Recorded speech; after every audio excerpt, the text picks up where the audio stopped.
Nosso cronograma já está atrasado e para que a gente não atrase ainda mais, por favor, vamos se acomodar nos seus lugares aí para darmos prosseguimento às duas palestras restantes na tarde de hoje.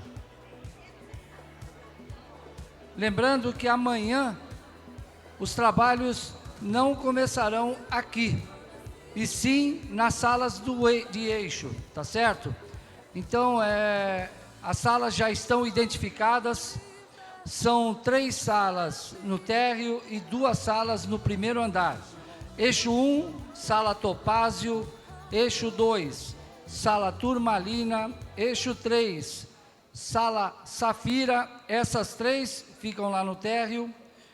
Eixo 4, sala Esmeralda, eixo 5, sala Turquesa, essas 2 aqui ao lado, no primeiro andar, tá certo? Os trabalhos amanhã começam a partir das 9 horas da manhã e vocês já se dirigem diretamente às salas dos respectivos eixos.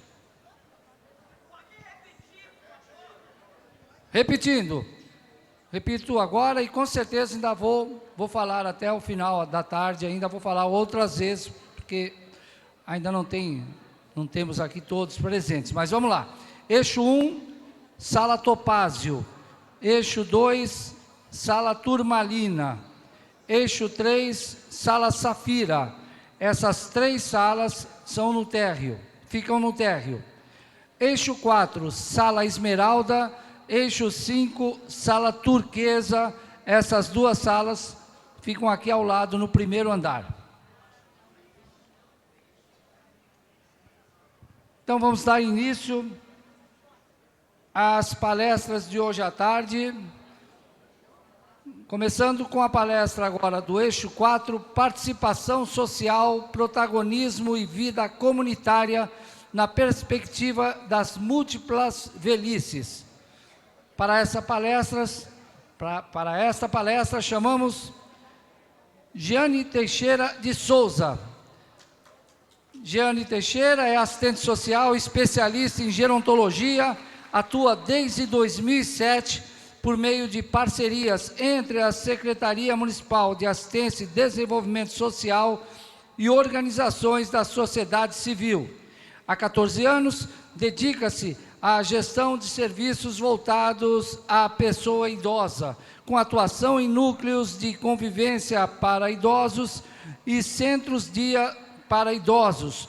Possui ampla experiência em territórios marcados por alta vulnerabilidade social, trazendo um olhar sensível e técnico às demandas, desafios e potencialidades do envelhecimento. Sua atuação é pautada na garantia de direitos, no fortalecimento de vínculos e na valorização do protagonismo da pessoa idosa.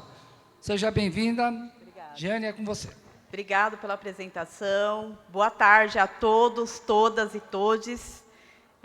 Com uma satisfação que eu venho para a Conferência Estadual contribuir, tive esse convite para participar, contribuindo com a discussão de um eixo, vou contribuir também na sala, nesse eixo, e trazendo um pouco da experiência que tenho dos trabalhos que nós desenvolvemos nos territórios, de São Paulo. Bem, eu vou fazer minha audiodescrição. Eu sou uma mulher parda, tenho cabelos castanhos longos, uso óculos, estou vestindo uma blusa preta, calça num tom ferrugem e um blazer branco. Tenho um relógio, uma aliança na mão esquerda e brincos. Que é isso.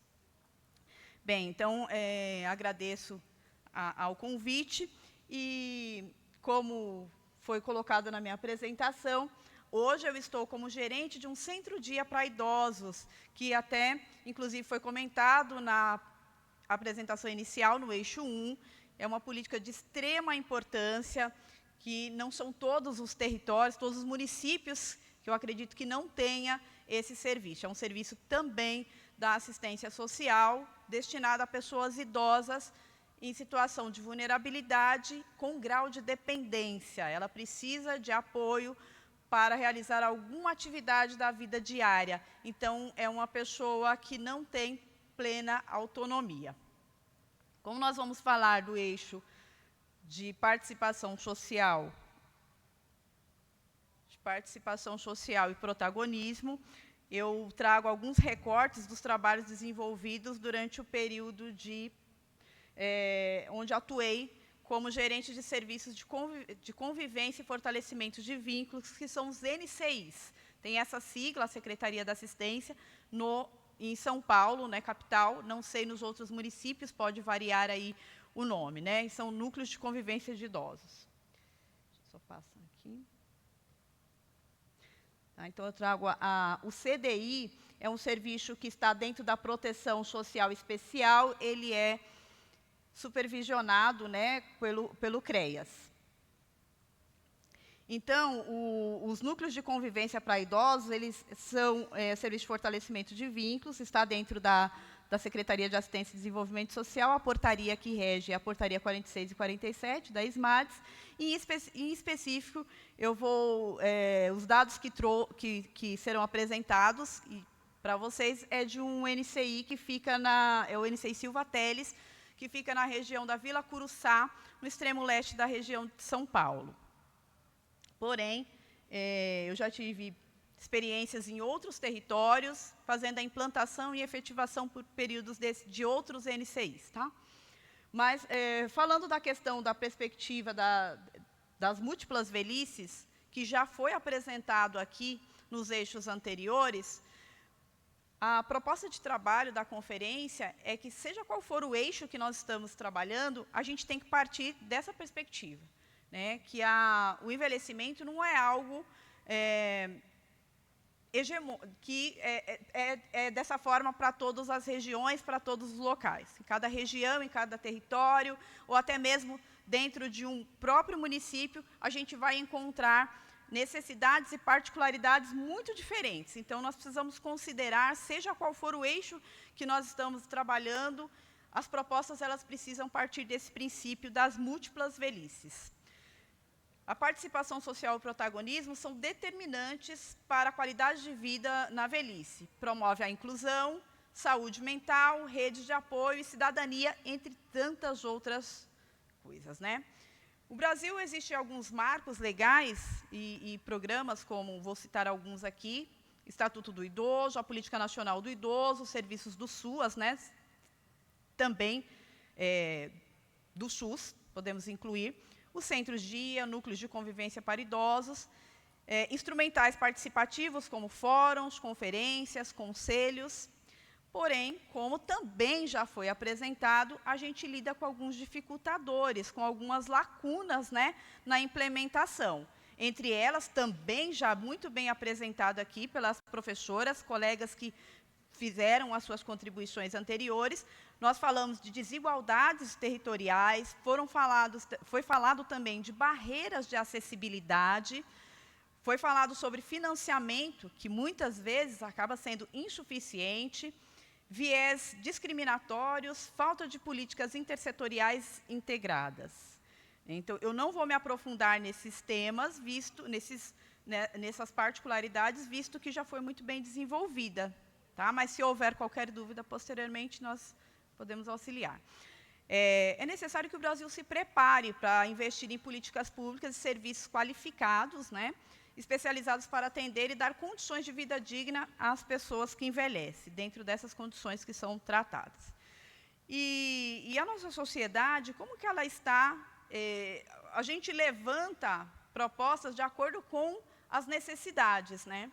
Mas é preciso ter um olhar também da questão histórica e de qual idoso nós estamos falando, de como nós estamos atendendo, para fazer um trabalho efetivo com relação ao protagonismo e à participação social.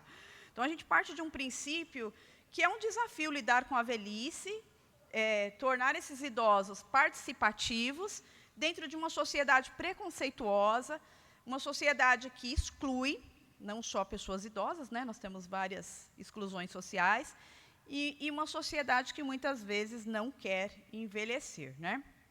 Eu também parto de um princípio da questão cultural e histórica do nosso país, né, as questões de repressão, como a ditadura militar, um período de grande repressão, onde nós fomos, eu não vivi essa época, né, porém, pelo conhecimento, a gente sabe o quanto que as pessoas foram reprimidas nesse período. E, principalmente, grupos majoritariamente já marginalizados, como mulheres e negros, e sofreram ainda mais.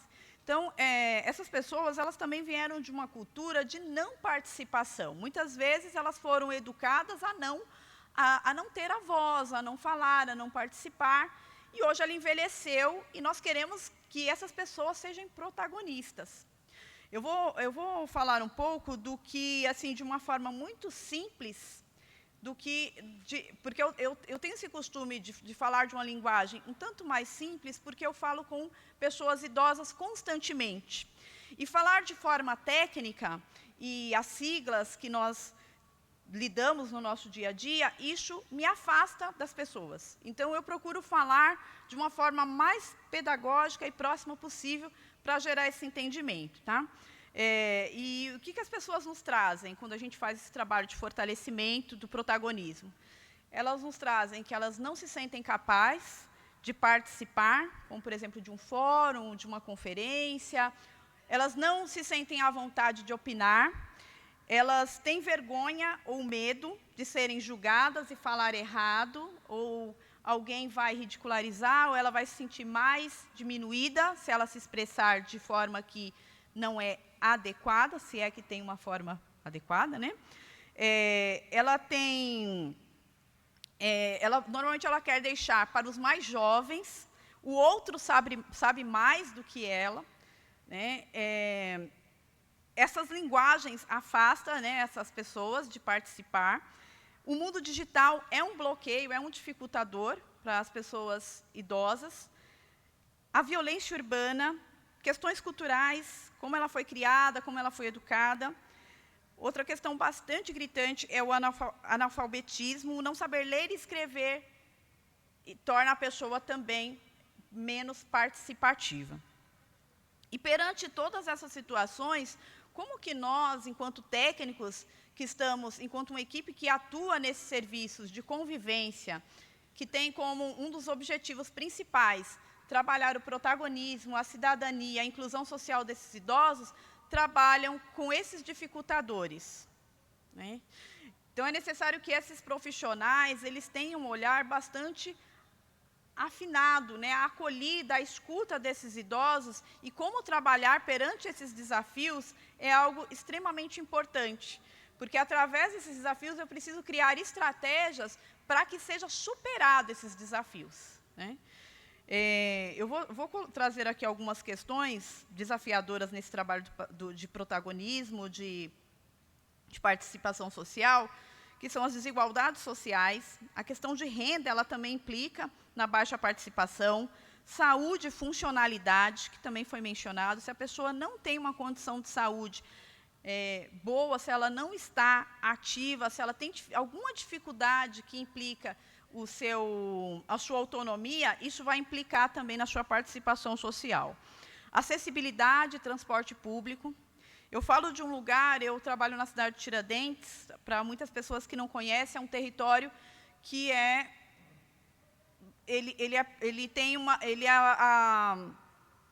o maior conjunto habitacional da América Latina. Então, são prédios de 4 andares. E esses prédios, eles não têm elevador.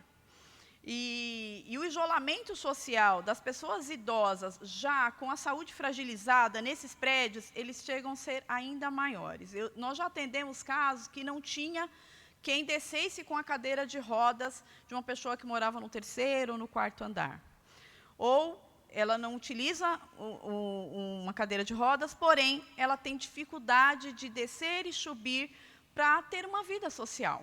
Como que ela participa de um espaço de convivência se, para ela acessar a rua, já é um dificultador, para ela sair desse prédio?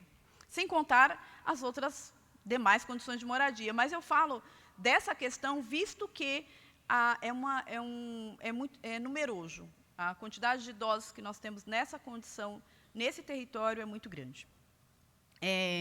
Outra questão é a discriminação etária, como nós já foi trazida aqui. Isso afasta as pessoas do protagonismo. Mundo digital e as desigualdades intersetoriais.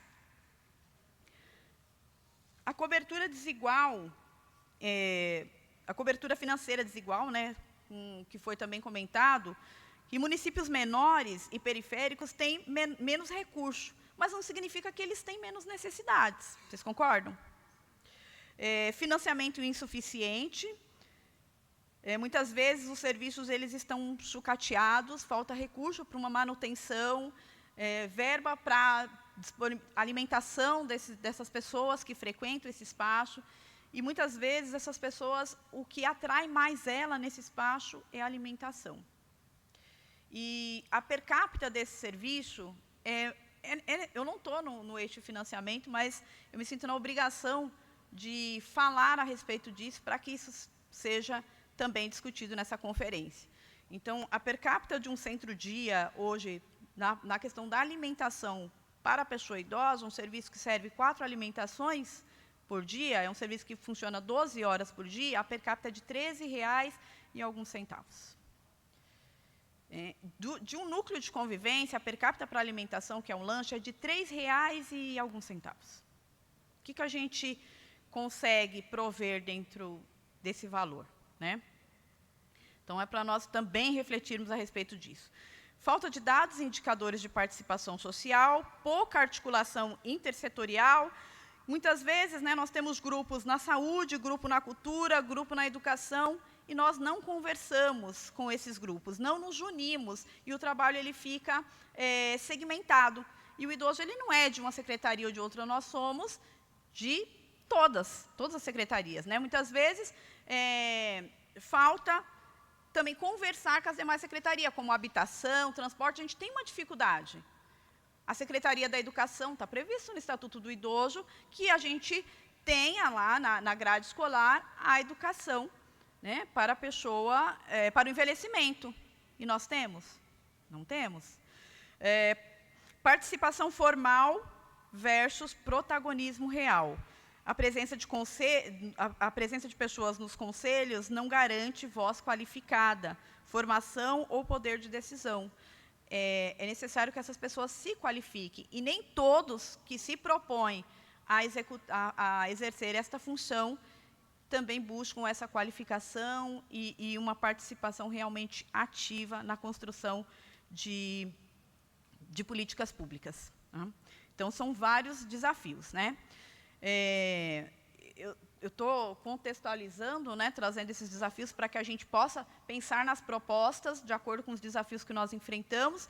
E eu trouxe aqui uma apresentação com algumas ações, exemplos de algumas ações que fazemos, que cotidianamente fazemos, realizamos nesses espaços para incentivar o protagonismo e uma mudança na questão social do pensamento, de que é envelhecer, o que é estar dentro dessa sociedade, envelhecer, qual envelhecimento eu quero para a minha vida. E a gente trazer a comunidade para dentro desses espaços, as famílias, enfim. Então, ações, programas e políticas precisam ser ampliados, né?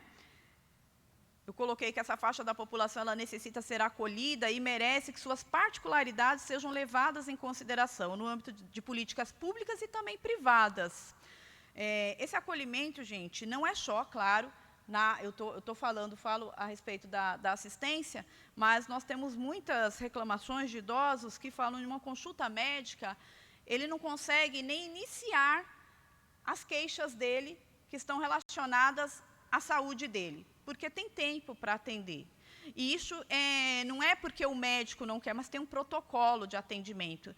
Tem que atender tantos por dia, o assistente social também tem tempo para atendimento. Então, muitas vezes, os profissionais eles estão presos a números e acaba prejudicando o atendimento qualificado. Esse idoso, muitas vezes, ele fala, eu não consegui nem falar tudo que eu estava sentindo e nem dizer todas as medicações que eu tomo, porque não deu tempo. Sem contar que o tempo de uma pessoa idosa é diferente do tempo de uma pessoa mais jovem, todas as outras questões que podem implicar. Nós temos idosos que se comunicam muito bem, idosos que se expressam muito bem, mas temos outros idosos que têm essa dificuldade, né? Então, a falta de participação popular na construção das políticas públicas é um desafio. A falta de valorização e pertencimento nesses serviços que são ofertados para esse público, né, dentro dos territórios, principalmente a população envelhecida masculina, tem um certo preconceito de participar desses grupos, seja ele da saúde, da assistência, ele não se vê muitas vezes pertencente ou não é para mim, isso é para a mulher, é um desafio também para nós, né? A falta de compreensão, entendimento das atividades educativas que são propostas, né, dentro desses espaços, as suas contribuições para o enfrentamento dos agravos físicos, psicológicos, sociais, evidenciados com o envelhecimento. Falta um entendimento, né? E aqui a gente sempre traz isso para o grupo, que a conquista de direitos, elas são feitas através da união, da força de um grupo. Então, é necessário que haja essa mobilização. Isso é um trabalho constante, não só das pessoas idosas, mas também de todas as faixas etárias. E uma outra questão que nós vivenciamos é idosos eles não querem mais votar, não querem mais ter essa participação política. E nós incentivamos que ele precisa ter conhecimento, ele precisa votar, porque se essa população hoje, com esse crescimento que ela não participa mais nas eleições, essa população ela não é deixar que os outros escolham por ela, né? E isso é um risco. Tá? Eu vou me adiantar para mostrar alguns exemplos de atividades que nós desenvolvemos dentro desses espaços, que foi uma comemoração do Dia Internacional da Pessoa Idosa, uma palestra, uma atividade socioeducativa. Então, esse é o público, né, o grupo. Então, além de uma atividade socioeducativa voltada à política pública da pessoa idosa, também uma atividade de lazer, de entretenimento, as atividades intergeracionais, onde nós convidamos a família para participar, os filhos, os netos, né? Então, eu trouxe alguns recortes, tá? Alguns exemplos. Então, aqui é um teatro de fantoches, os netos, bisnetos, crianças da comunidade. E para que a gente atraia esse público, a gente precisa criar um ambiente acolhedor também para essas crianças e famílias que nós vamos atender, né? Para gerar uma expectativa positiva. E até mesmo eu coloquei a foto de um cardápio. Nesse dia a gente tem que pensar até no cardápio diferenciado para atrair esse público e gerar aí a vontade, o desejo de voltar a outros momentos e participar de outras atividades. Essa foi uma outra atividade intergeracional. Eu estou falando de um núcleo de convivência de idosos, mas isso a gente pratica também no Centro-Dia para idosos, tá? Aqui foi do Dia dos Avós. Então, comemorações com serviços. Esse foi um centro para a juventude, os jovens que participam do Centro para a Juventude, fazendo atividades no núcleo de convivência, as crianças de um CCA, atividades que envolvem a comunidade, a rua é fechada para fazermos a nossa festa junina ou julina. Então, o pertencimento dessas pessoas dentro dessa comunidade é também transformado com essas ações. As festas comemorativas, né, de final de ano, as confraternizações. Esse serviço ele tem um bom espaço externo. E para que essas festas, esses eventos sejam realizados, muitas vezes a gente busca recursos externos, tá? Para parcerias, enfim. Outra atividade intergeracional. E os idosos também saem do núcleo e vão nas creches, nas escolas, fazer apresentações e atividades. Então, outro grupo aqui de crianças, jovens. E eu trouxe essa foto dos homens, a gente tem uma atividade grupal masculina, e dentro de uma atividade nós conseguimos reunir esse grupo de homens, né, que participa desse núcleo de convivência, Então, essa foto ficou emblemática, a gente conseguiu reunir um maior número de idosos homens para participar dessa atividade, dessa oficina, né? Então, se faz necessário a gente criar um ambiente agradável que propicie uma integração grupal dos idosos, ampliando o ciclo de amizades, fortalecendo as redes de apoio, estimulando o protagonismo, com o objetivo de produzir um impacto positivo no desenvolvimento individual e coletivo. Constatamos a falta de rede social local, atendimento, até mesmo entender esse processo de envelhecimento é um desafio constante, né? Bem, eu finalizo a minha apresentação, por conta até mesmo do horário, né? Aqui algumas referências bibliográficas que eu utilizei, e espero ter contribuído com a discussão desse eixo. Aí agradeço aí a disponibilidade de vocês me ouvirem.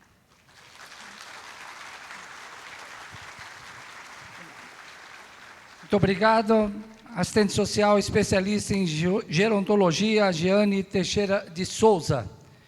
E para a última palestra desta tarde, palestra do eixo 5, consolidação e fortalecimento da atuação dos Conselhos de Direitos da Pessoa Idosa com política do Estado brasileiro, chamamos a professora Marisa Acioli Domingues. Professora Marisa Acioli Domingues é assistente social, doutora em saúde pública, especialista em gerontologia pela Sociedade Brasileira de Geriatria e Gerontologia, docente do curso de gerontologia da Escola de Artes, Ciências e Humanidades da USP, membro voluntário e coordenadora do GT Pesquisa e Diagnóstico da Frente Nacional de Fortalecimento às ILPI, pesquisadora do Centro Lusíada em Serviço Social e Intervenção Social da Universidade Lusíadas de Lisboa, conselheira do Conselho Municipal de Direitos da Pessoa Idosa no biênio 23 e 2025. Professora Marisa Acioli Domingues, com a senhora. Bom, boa tarde a todas e a todos. É um prazer enorme, né, participar dessa conferência.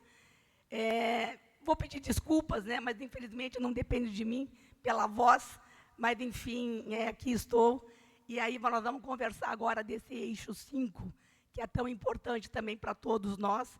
Fazendo a minha autodescrição, eu sou uma mulher idosa, tenho 67 anos, sou parda, tenho cabelos lisos, grisalhos na altura do ombro, visto uma saia preta, uma blusa bege com estampa geométrica marrom, um blazer preto, um broche, né, no meu lado esquerdo, com o símbolo do curso que eu sou docente, que é do curso de gerontologia da EASH-USP. Uso brincos, né, de bolas de pérola e um colarzinho de pérola. Uso óculos, né, de armação preta, retangular. Então, vamos lá.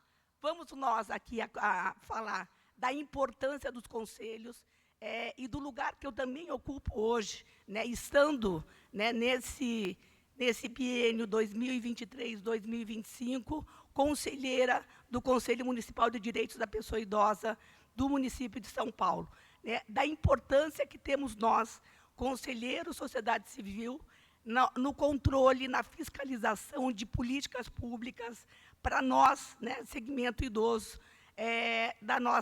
do nosso Estado, alvo aí dessa conferência. Né? Então, da importância de tudo aquilo que nós vimos nos 4 eixos que já me antecederam e que nós vamos nos dedicar, vocês todos, delegados e delegadas, nas propostas que nós, Estado de São Paulo, levaremos, né, para a Conferência Nacional. Então, dessa importância muito grande de nós conhecermos como ninguém aquilo que está na nossa sacola, que é o Estatuto da Pessoa Idosa. Né? É com base no Estatuto da Pessoa Idosa, né, que eu ancorei também a minha fala, né, e é de importância vital que todos nós conheçamos como ninguém, né, o que tem aqui nesse Estatuto, nesse exemplar, né, veiculado, então, pelo Conselho Estadual de Direitos da Pessoa Idosa, pela Secretaria de Desenvolvimento Social. Nós temos, além do Estatuto da Pessoa Idosa, nós temos a Política de Estado de São Paulo para a Pessoa Idosa, e nós temos, no final desse caderno, todas as orientações. Mariângela falou muito sobre isso também, sobre o fundo. Nós precisamos conhecer o que são os fundos, de onde vem o recurso, como é que eles são alçados, para que eles devem ser utilizados. Né? O dinheiro do Fundo da Pessoa Idosa é para complementar política pública, é de alçada do poder público elaborar políticas públicas e ter dotação orçamentária para tanto. Mas cabe ao fundo muito. Então, esse conhecimento desse material, vital para todos nós. Então, vamos nós. Então, eu quero dedicar também essa apresentação, e eu começo por aí, a uma pessoa que hoje faz aniversário, né, que é a Zali Queiroz. A Zali é uma assistente social, tem 89 anos a partir de hoje. E ela foi uma das primeiras, né, estudiosas no Brasil no quesito aí da violência. Deixa eu ficar para cá para eu poder ver. No quesito aí da violência contra a pessoa idosa. Então, para quem teve o prazer, e eu tenho o prazer de conviver com ela até hoje, ela hoje já reside numa ILPI. Nós temos aqui uma outra líder emblemática de movimentos sociais, que é a dona Olga Quiroga. Né? Tem as duas a mesma idade. A Olga fez 89 anos. O mês passado, a Zali está fazendo hoje. Boa! Né? E elas são exemplos vivos do Conselho, da participação popular, com as suas diferenças. Cronologicamente, a mesma idade, as colegas da saúde já falaram sobre isso, mas com questões muito diferentes. E as políticas públicas têm que olhar para todas, as que estão com total autonomia e independência, aquelas pessoas já mais frágeis e que, portanto, precisam de outros equipamentos, outros serviços, mas em todo e qualquer serviço. Profissionais capacitados para saber atuar qualificadamente com a pessoa idosa. Então, a Zali atuou ativamente nas políticas públicas para as pessoas idosas, foi uma das mentoras da Política Nacional do Idoso. Ela ingressou no SESC de São Paulo em 1950 e foi uma das primeiras, né, a trazer aí os núcleos de convivência, enfim, os serviços em 1963 e, importantíssima para essa conferência e para esse Estado, foi a primeira presidente do Conselho Estadual de Direitos da Pessoa Idosa entre 1991 e 1995. Então, vejam, nós recebemos um legado de muita gente que veio antes de nós. E nós hoje prosseguimos, né, nessa caminhada. E nós, né, conselhos, precisamos nos fortalecer cada vez mais, precisamos nos capacitar cada vez mais, conhecer cada vez mais de políticas públicas para poder fiscalizar, monitorar, cobrar e também aplaudir e valorizar aquilo que está dando certo. Né? Então, isso fica aí também esse legado. Então, eu vou me pautar por aquilo que nós temos e que dá base, aquilo que nós, e vamos discutir isso avidamente nos próximos 2 dias, que pauta, então, aquilo que cabe aos conselhos. Isso parte, então, da Constituição Federal, que consolidou os conselhos como espaços de controle social dos direitos assegurados, na Política Nacional do Idoso, que completou 30 anos o ano passado, está em fase de revisão, né, da Política Nacional do Idoso, como órgãos permanentes que são o Conselho de Direitos da Pessoa Idosa, paritários e deliberativos. Portanto, amigos e amigas, precisamos conhecer e cabe a nós também sermos consultados na elaboração de políticas públicas. Nada sobre nós sem nós. Né? Então, políticas públicas criadas, políticas públicas deliberadas, né, que vão ser aí veiculadas pelos nossos representantes, mas com a nossa participação. Por isso, o Conselho, um órgão deliberativo.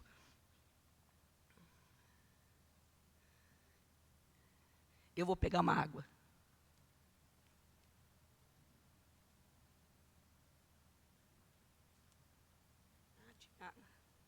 Tinha água aqui embaixo. Bobinha eu.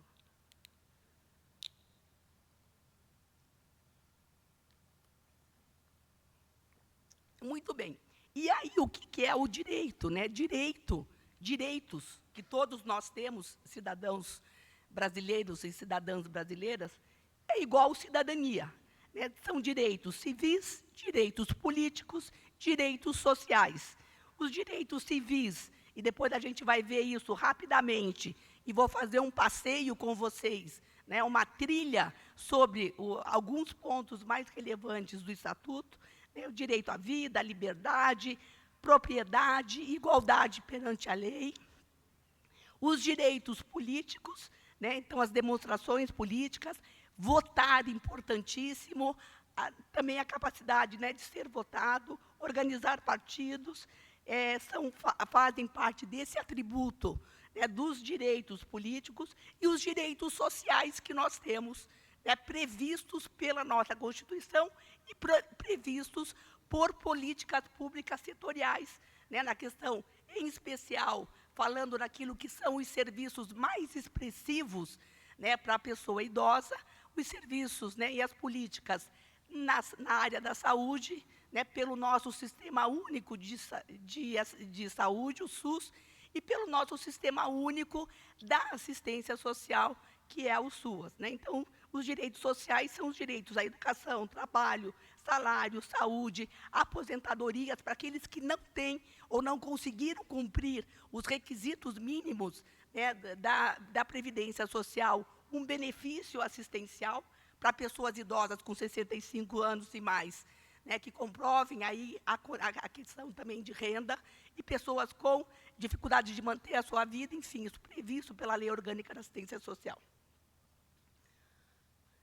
E aí, então, o que nos pauta, né, essa é a carinha, né, do Estatuto da Pessoa Idosa, que foi, então, elaborado, né, pela Secretaria Municipal de Direitos Humanos da cidade de São Paulo, né? Então, o CMI distribuiu todo esse material ano passado, mas, enfim, o conteúdo do Estatuto da Pessoa Idosa é sempre o mesmo, independente da apresentação, né, do órgão que faz a sua impressão. Este é o estatuto que nós temos, ele tem o mesmo teor dos 118 artigos, e alguns dos materiais, como é esse, como é aquele, tem leis complementares, tem outras legislações alusivas aí à pessoa idosa. Então, é importantíssimo a gente conhecer, e a gente vai falar um pouquinho, vou falar um pouquinho com vocês, a respeito do que nós temos aqui. Então, é um marco legal e político, Maria Ângela já falou também sobre isso, né? Então, o Estatuto da Pessoa Idosa, ele vai regular os direitos das pessoas com a idade. O Brasil define, né, cronologicamente a pessoa idosa, a pessoa de 60 anos e mais. Países em desenvolvimento como o Brasil seguem essa mesma idade cronológica na área da atenção à saúde, na área da atenção, na área social também, mas na saúde ainda mais. A gente tem a capacidade funcional como algo que é muito importante para a gente definir serviços, mas, enfim, cronologicamente, 60 anos e mais, assegurando dignidade, saúde, educação, inclusão social, né? Então, é sempre muito bonito, e as pessoas também vão nos dizendo isso, e a gente também, às vezes, fala, tão bonito no papel, né? Pena que a gente não vê acontecer. E para fazer acontecer, é que nós estamos mais uma vez aqui, e que a gente vai lutar cada vez mais para que tudo aquilo que está aqui, e que está muito bem elaborado, está muito bem descrito, realmente aconteça para todos. A gente sabe que tem regiões mais favorecidas. A Giane acabou de nos apresentar vários serviços importantíssimos na área social, né? As colegas do CRI Norte, né, de outra região, saúde, Zona Norte, São Paulo, serviços importantíssimos. Precisamos de mais CRI Nortes no estado de São Paulo, na cidade de São Paulo. Né? Nós temos 2 centros de referência, um na região leste, um na região norte, mas nós precisamos de mais. Temos serviços exemplares no município também, de centros DIA e LPI, em várias regiões. Né? Hoje já são 14 instituições de longa permanência sob gestão da Secretaria Municipal de Assistência e Desenvolvimento Social, 27 centros-dia, 16 centros de acolhida para pessoas idosas em situação de rua, 99 núcleos de convivência para pessoas idosas. Não é pouco, mas ainda é insuficiente para uma população tão grande. E os municípios de médio e pequeno porte precisam, da mesma maneira, desses equipamentos. Então, o que a gente quer é que todas essas questões de saúde, educação e inclusão sejam e consigam chegar a todas as pessoas. Ele foi publicado em 2003 e foi recentemente alterado. Mariângela também já se referiu a isso, né? E a última atualização em 2022, quando, né, atendendo até uma questão de fazer uma alusão a envelhecimentos diferentes com relação a gênero, né, toda a legislação brasileira, a partir de 2022, troca-se, né, o termo idoso, Política Nacional do Idoso. Quando for revista, vai ser a Política Nacional da Pessoa Idosa. E assim também com o Estatuto, é Estatuto da Pessoa Idosa. Então, é um instrumento de regulação de direitos, mas é também um meio de combater a discriminação do processo que todos nós vivemos, que é o envelhecimento, e da velhice.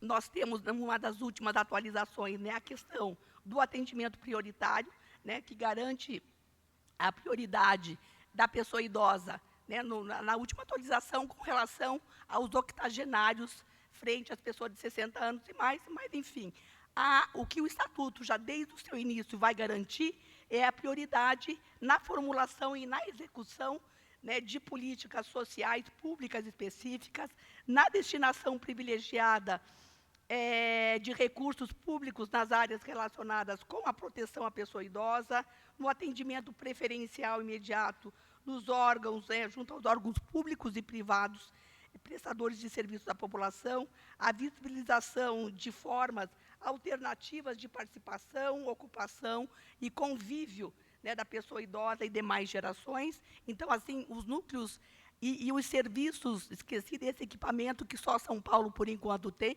e que é muito eficaz, que são os centros de convivência intergeracionais, né? Então, uma participação e uma convivência intergeracional sempre muito importante. Jeane apresenta,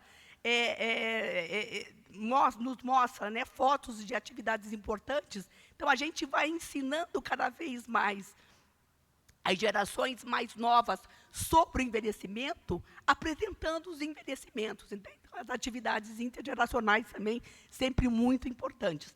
E garantia de acesso à rede de serviços de saúde, de assistência social, e aí as questões aí que a gente já falou. Proteção contra, né, a negligência e violência.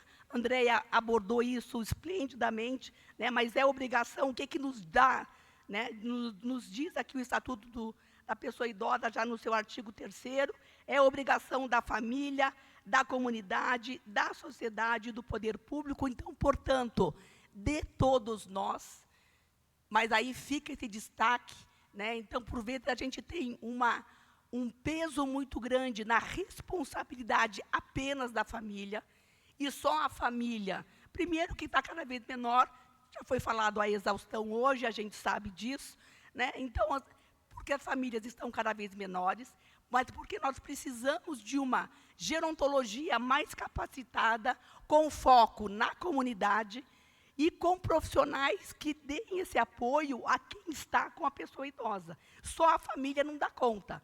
A família pode ser responsabilizada, né? Então, dentre as violências, né, quando a gente não tem o cumprimento daquilo que está numa legislação, a gente pode falar, sim, de uma violência institucional.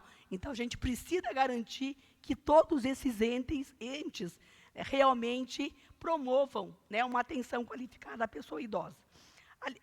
Direito à vida, à saúde, à alimentação. Tem um capítulo que vai falar só sobre essa questão de alimentação no Estatuto também.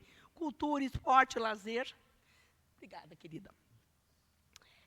dignidade, respeito e a convivência familiar e comunitária.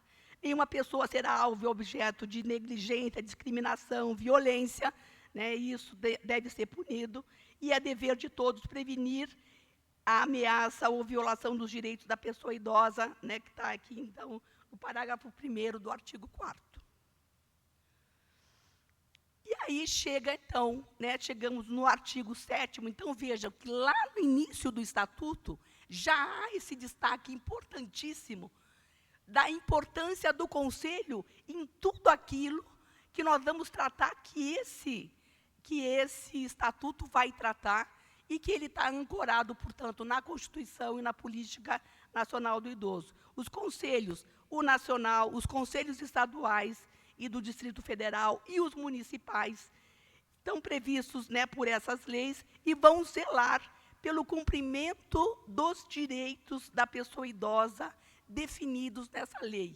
Amanhã, cada um de nós, cada um de vocês estará uma das 5 salas aqui, e cada um de nós terá que se debruçar sobre aquilo que está previsto nas políticas públicas, aquilo que está acontecendo, aquilo que não está acontecendo e por que não está acontecendo, e aquilo que nós queremos, né, porque é o desejo fruto, né, das conferências municipais já realizadas aqui, então, no nosso Estado. Porque está previsto que nós temos que zelar por aquilo que está, né, previsto para a pessoa idosa. Do direito à vida, então, caminhando aí rapidamente para a gente não estourar também o nosso horário, do direito à vida, o envelhecimento é um direito personalíssimo e a sua proteção, um direito social, nos termos dessa lei e da legislação vigente.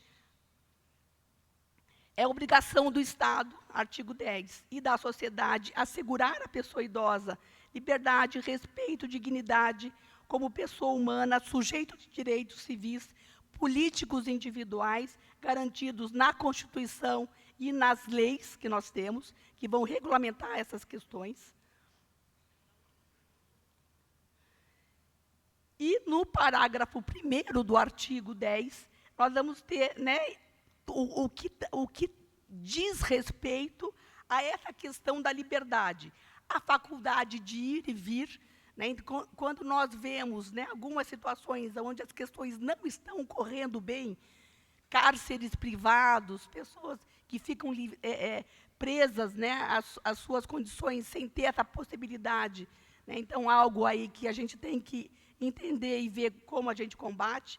Ir e vir, né, estar nos logradouros públicos, espaços comunitários, ressalvadas restrições legais. Então, veja, quando a Giane nos traz um exemplo, e a gente tem isso, infelizmente, em inúmeros casos de pessoas que estão confinadas num local, porque elas simplesmente não têm como sair do lugar. Né? Se eu tenho uma barreira de 4 andares, e eu já não consigo mais, sozinho, ou com medo, com a ajuda de uma bengala, ou de alguém para me auxiliar, descer e subir escada, eu não vou sair de casa. Né? Então, assim, essas questões precisam nos chamar a atenção, e a gente tem que ter meios de prover outras possibilidades, né, com relação a essas questões. O direito também à liberdade compreende, além disso que eu acabei de falar, opinião e expressão, crenças e cultos religiosos, práticas de esporte e de diversões. Né? Nós temos exemplos no nosso município de atividades extremamente importantes para a pessoa idosa, realizadas, né, pela Secretaria de Esporte, a participação na vida familiar e comunitária. Né? Então, importante a participação da comunidade, importante a comunidade integrada a essa vida da pessoa idosa e da família. Participação na vida política e a faculdade de buscar refúgio, auxílio e orientação quando necessário. Dos direitos à saúde, né, então, é assegurada, né, à pessoa idosa a atenção integral à saúde por intermédio do nosso Sistema Único de Saúde, garantindo o acesso universal e igualitário, o conjunto articulado e contínuo de ações e serviços para a prevenção, sempre começando pela prevenção, sempre, sempre, sempre, sempre na atenção básica. Depois, né, a prevenção, a promoção e o uso e a proteção e recuperação da saúde, incluindo a atenção especial às doenças que afetam preferencialmente as pessoas idosas. Vou até tomar uma licença aqui para as colegas da saúde para falar, né, de algo que eu gosto muito, um conceito que a gente está utilizando muito na área da geriatria e gerontologia, né, nos nossos congressos, a gente utiliza muito esses termos, né, dos gigantes da geriatria, aquilo que mais ocorre dos gigantes da gerontologia. E uma médica, né, norte-americana, a Mary Tinnett, ela vai falar de 5 M's com relação às questões da velhice e do envelhecimento. Mente, medicação, mobilidade, multimorbidades, que são várias doenças que podemos ter, né, à medida que vamos envelhecendo, e desses, né, tudo que ela vai nos dizer é que esse último M é aquilo que profissionais, pessoas que atuam com pessoas idosas devem estar muito atentos, que é o que é mais importante. Né? A colega, a Ana, quando fala do serviço de saúde, quando apresenta o caso da Dona Maria, vai dar uma série de exemplos e fala de atenção centrada na pessoa, e é isso que a gente quer. O que a pessoa que está no centro-dia que eu atuo, no CDI que eu trabalho, na unidade básica, né, numa média complexidade, o que para ela, com a história de vida dela, é o mais importante. Se eu não ouço, se eu não estou disponível para entender, eu não vou saber. Né? Então, assim, uma escuta atenta é dever de todos nós, né? É um trabalho que todos nós devemos ter e fazer com atenção. Se eu não ouço com atenção, eu não sei o que eu devo fazer.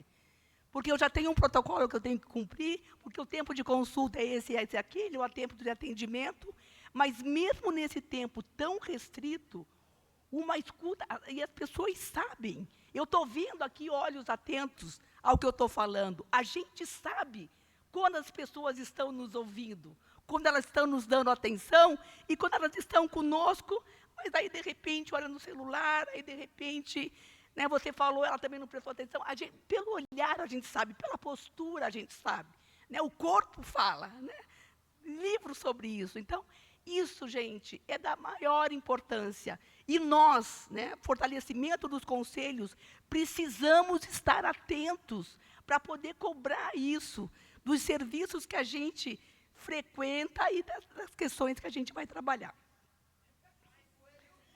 5 M's. Bom, depois eu passo. A médica é Mary Tinnett, 5 M's. Mente, então as questões de declínios cognitivos. Medicação, porque não é incomum pessoas já terem várias questões e tomarem várias medicações. Então, medicação, por isso que médicos qualificados conversam entre profissionais, importante. Mente, medicação, mobilidade, que vai falar com a questão de funcionalidade, prevenção de quedas. Multimorbidades, muitas doenças, morbidades. Né? Então, não é incomum a gente ter uma pessoa com osteoporose, acho que foi o caso da Ana, hipertensão, diabetes, colesterol alto, já ter algum declínio cognitivo ou não, enfim. Essas são as multimorbidades. E aí o que ela vai destacar, que de tudo isso, né, esse último M é o que o profissional deve estar mais atento, o que é mais importante. São os 5 M's. Mais importante. O que é mais importante? Nos direitos relacionados aí à questão de educação, cultura e lazer, a participação das pessoas idosas em atividades culturais e de lazer, será o desconto, né, dos ingressos, artísticos e culturais, esportivos, e o estímulo de serviços que propiciem essas atividades aí, culturais, recreativas e outras tantas, e também de conhecimento de direitos. né, que essas atividades também propiciem isso. Eu oriento estágios, então, eu falo de um lugar da academia, mas eu falo um lugar de muita prática. Eu convivo em serviços, eu levo alunos para estágios, em centros de acolhida para pessoas idosas em São Paulo, em núcleos de convivência, em locais de saúde.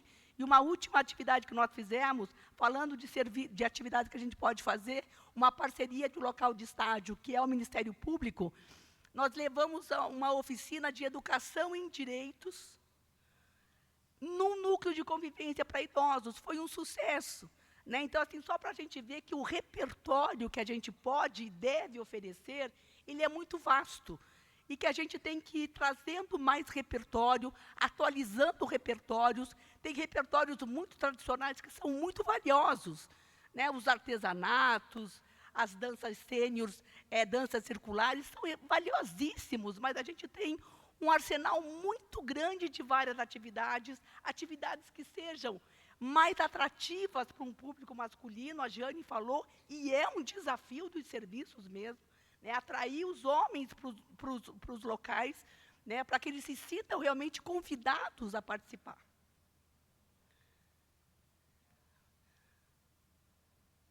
Chegando na assistência social, né, a Jane já falou, vou falar rapidamente. Então, todos os serviços que nós temos sob a gestão e a coordenação, fazendo uma equivalência, né, o que seria a UPS na saúde, são os serviços de fortalecimento de vínculos, são os CRAS, né, então são os serviços importantíssimos, né, então fortalecer vínculos importantíssimos, assim como a saúde trabalha com a matriz da capacidade funcional, a assistência trabalha com a matricialidade familiar e as vulnerabilidades sociais. E dentre as vulnerabilidades que a assistência trata, eu gosto muito de trabalhar essa, né, é para o público geral da assistência, não é só para idosos, mas quando a gente fala de população idosa, eu acho que esse cai como uma luva, em especial quando a gente fala das questões seríssimas com relação ao isolamento social, que é a vulnerabilidade relacional. Poucos recursos de convívio, uma rede de suporte social muito pequena e dispersa, um deserto relacional. É importantíssimo a gente valorizar, por isso que esses serviços são tão valiosos, porque eles potencializam saúde física e mental, porque eles potencializam relacionamentos sociais. A gente conhece outras pessoas, né? Eu conheci na oficina X, aí descobri que mora perto da minha casa, eu ia sozinho, vou com a pessoa, não ia fazer nada no final de semana, vamos sair juntas e vamos ao cinema, enfim, você vai criando conexões, novas conexões sociais. Um outro serviço muito valioso e ainda uma deficiência enorme no Brasil inteiro, no nosso estado também, que são os centros-dia públicos. Por isso que São Paulo, capital, apesar de ainda insuficiente para a população que dele precisa no município, hoje dizemos com orgulho que temos 27 centros-dia, que é importantíssimo.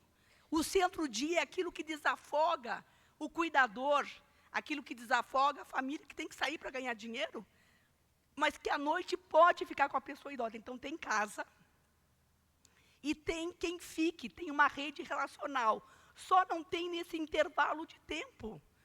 Então, eu não preciso pular de um núcleo de convivência, de um centro de convivência, direto para uma ILPI, se a pessoa já não puder mais ficar em casa. Eu tenho casa. Eu preciso, sim, de uma política pública que tenha a previsão desse serviço, que são os centros-dia. Né? Em países desenvolvidos, por exemplo, em Portugal, que eu conheço um pouquinho mais da realidade, né, mas a Espanha também, você tem centros-noite. Às vezes a dificuldade, né, não é dia, mas é noite, enfim. Né, outras modalidades e outra. A sociedade é muito dinâmica. As mudanças são muito dinâmicas, né? E a gente vai ter que pensar, sem dúvida alguma, no quesito moradia também, em outras alternativas. Hoje nós temos algumas tipificadas na área da assistência, mas, sem dúvida alguma, a gente vai precisar de outras alternativas para várias questões. né, seja na saúde, seja na assistência, seja também na moradia, em outras áreas. E, para aqueles que já não tenham, mas como ficar na sua casa, né, não tenho mais condição, reúno mais condição, as instituições de longa permanência para idosos.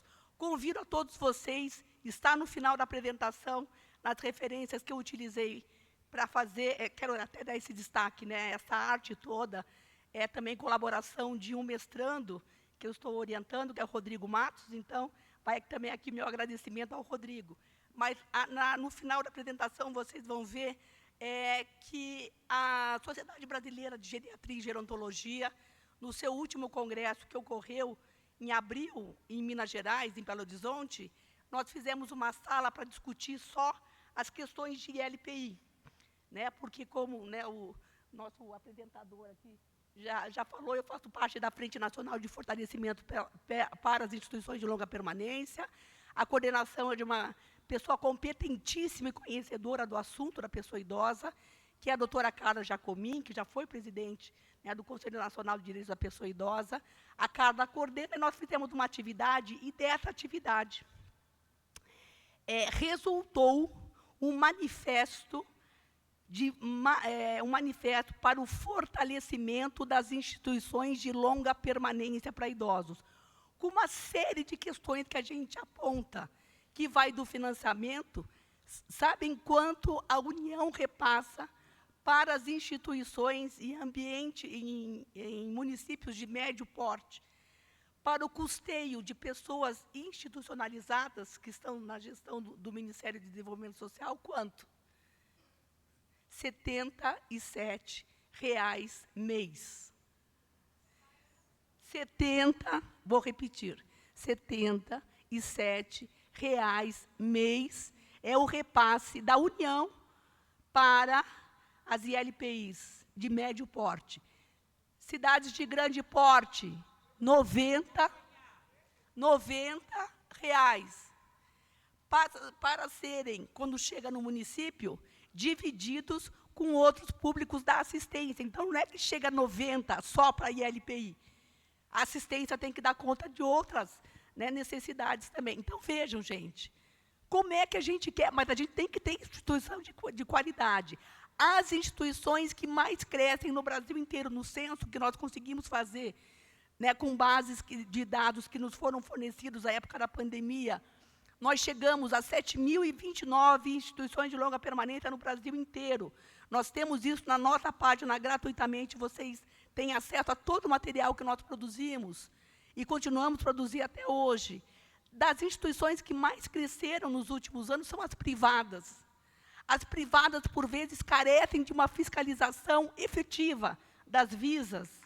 Então, a gente tem uma população completamente desprovida daquilo que elas precisam. E cabe a nós, Conselho, né, porque é também atribuição do Conselho, eu vou chegar lá, né, junto com os outros entes, né, fazermos isso. Ministério Público, visas, né, nós precisamos olhar para isso, mas veja, não é aversão à ILPI. Né, a Carla até cunhou, né, um neologismo, né, com base aí nos preconceitos, o ILPIismo. Não é preconceito contra a ILPI. A ILPI, numa linha de cuidado integral e integrada, ela, por vezes, é a alternativa, né? É a solução para muitas pessoas. Então, ela tem que ser de qualidade, seja ela pública, seja ela filantrópica, seja ela privada. Ela precisa ser de qualidade, porque, vejam, nós temos instituições, né, para aqueles que podem pagar, que é menos de 1% da população brasileira, caríssimas, R$ 20.000, R$ 18.000 mês, nem por isso, eu tenho uma atenção centrada na pessoa, eu tenho uma escuta para o residente, e atenção, hein, conselheiros, conselheiras, delegados, delegadas, todos os presentes. Quem está numa ILPI não é um paciente, ele é um morador, ele é um residente. É paciente, o usuário de um serviço de saúde. É acolhido uma pessoa que vai para um equipamento da área social, enfim, o usuário quem está numa ILPI, porque é tão comum, e eu fico muito brava com isso. Né? Então, assim, o paciente da ILPI não é paciente, ele pode até ser paciente de um serviço de saúde. Naquele ambiente, é a casa dele.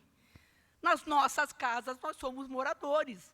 Quem está num ambiente público de acolhimento, que é assim que ele é tipificado, né, um abrigo institucional, ele é um morador. Né? Então, que a gente tenha isso. E, por favor, também, né, já ia esquecer. Centro-dia não é creche para idoso. Né? Vamos falar o português corretamente, para a gente saber cobrar dos políticos das nossas cidades. Então, vou fazer uma creche para idoso. Não, vereador, não é creche. Creche é para criança. Centro-dia é um lugar, pode até se assemelhar, porque a pessoa vai lá, passa o dia e volta para casa, mas é completamente diferente. Nós estamos falando de adultos mais velhos, adultos idosos. As pessoas nunca voltam a ficar criança. Nunca na vida. Nós não voltamos nunca mais a ser crianças. Né? Quem aproveitou a infância, aproveitou. Quem não aproveitou, convive com netos ou pessoas, então aproveitem. Mas nós não voltaremos a ser crianças. Eu posso ter um grau de dependência que vai se assemelhar das nossas idades tenras. Usar fralda, precisar de ajuda para alimentação. Mas eu faço isso com uma pessoa de 90 anos. Não é igual a 9 meses, né, gente? Então, por favor, então, centro-dia não é creche. Quem está na ILPI é morador. Vamos adiantar.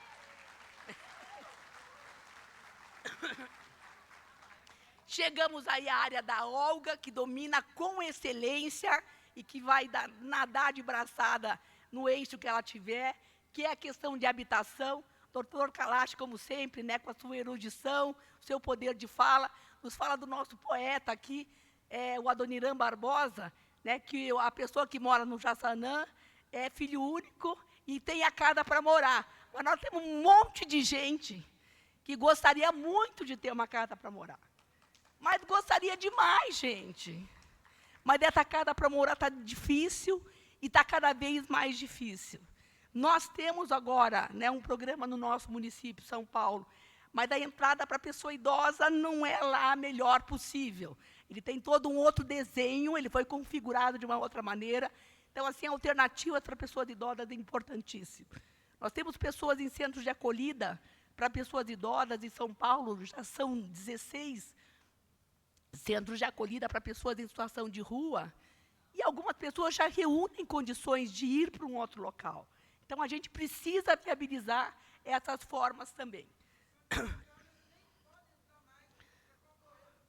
Pois então, não é possível, né? Não é possível uma coisa dessa.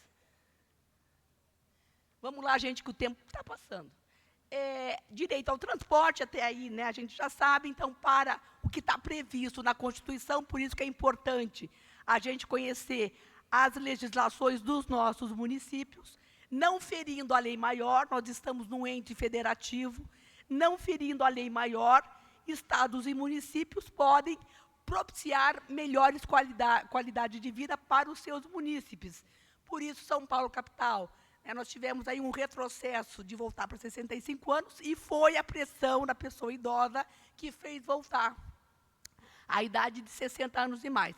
Previsto pelo Estatuto, 65 anos e mais, alguns municípios, 60 anos e mais, transporte aí público municipal gratuito. E aí, por isso que tem esse parágrafo 3º falando dessa, né, desse ato aí, entre 60 e 65 anos, fica a critério das legislações, então, estaduais e municipais dos entes aí do Brasil. Aí a importância, né, da mobilidade e de também questões acessíveis, né, nós vimos hoje o Luizão aqui, uma dificuldade de descer a rampa, então os locais precisam ser acessíveis, né, e a gente tem que ter essa mobilidade e também, né, condutores capacitados para saber fazer um transporte aí de qualidade, as pessoas que estão frequentando, reserva de assentos para pessoas idosas, prioridade no embarque e desembarque. Chega aqui a parte aí importante, né, do Estatuto, vai prever ainda essas medidas de proteção, né, o encaminhamento à família ou curador quando necessário, aí a gente já fala de questões mais específicas, apoio e acompanhamento temporário, inclusão em programas comunitários de auxílio e aquilo que é muito importante para nós, né? Então, cabe a nós, Conselho, cabe a nós nesse eixo, né, do fortalecimento do Conselho, né, a gente conhecer muito, né, do que nós temos previsto nas políticas públicas, porque a fiscalização dos locais que atuam com idosos, e aí são todos os locais que atuam com idosos, não são só as ILPIs, eles cabem, né, ao Ministério Público, a outros entes, né, quando o ambiente de saúde, as visas, né, e cabe aos conselhos de direito da pessoa idosa. Né? Então, assim, o conselho, eu nem gosto, né, vou ser muito sincero, os meus colegas de CMI já sabem, eu acho que a legislação prevê isso, enfim, mas para o conselho, o termo fiscalização, não julgo ser o mais adequado. Né? Eu acho que a gente está muito mais para um monitoramento, uma orientação, uma questão dessa maneira, a fiscalização, ela fica mais a cargo de entes que realmente fiscalizam, mas, enfim, de qualquer maneira, cabe a nós chegarmos num local e a gente ver se o atendimento é em pequenos grupos, se tem uma participação da comunidade, como é que está o envolvimento da família com relação àquelas pessoas, como é que está a escuta daquela pessoa no lugar que ela está frequentando, tem essa escuta atenta ou não. Então, assim, nós, quando formos monitorar, visitar, fiscalizar um local, que a gente tenha esse olhar, que a gente elabore um relatório. Né, olha, o Conselho elaborou um relatório, né, da sua impressão na visita à entidade X, com relação à participação estava assim, com relação à equipe, estava tratando a pessoa idosa de uma maneira infantilizada, que não é o que a gente quer, dá o seu bracinho, a sua perninha, a sua, né, enfim. Né, então, assim, essa infantilização da pessoa idosa. Então, como é que está a equipe, né, que a gente tenha, né, esse conhecimento. Então, nós precisamos, conselheiros, para fortalecer conselho, nós precisamos conhecer muito. Porque se a gente não conhece, a gente não sabe nem cobrar direito. Né, então, isso é super importante. E aí, ver aí as questões aí das penalidades, que aí não vai competir a nós, mas compete, sim, muito a nós, termos aí dados para compartilhar com aqueles que vão seguir nesse rastreio, né, e nesse encaminhamento daquilo que é devido. Então, finalizando, avante Conselho de Direitos da Pessoa Idosa, vamos garantir os nossos direitos conquistados. A gente, para perder direito, gente, é isso, ó. A gente passou ali na trave de questões aí seríssimas. Seríssimas, seríssimas. Então, perder direito é a coisa mais fácil, se a gente não está atento. Mas conquistar direito, amigos e amigas, Olga Quiroga, como é difícil, gente. Zali Queiroz, que está nessa militância, assim como elas, inúmeras outras pessoas, né, homens e mulheres, conquistar direito é difícil, conquistar direitos envolve todos nós sempre, o tempo inteiro, nos atualizando, conhecendo, lutando, encaminhando, e a gente ganha força quando a gente está unido.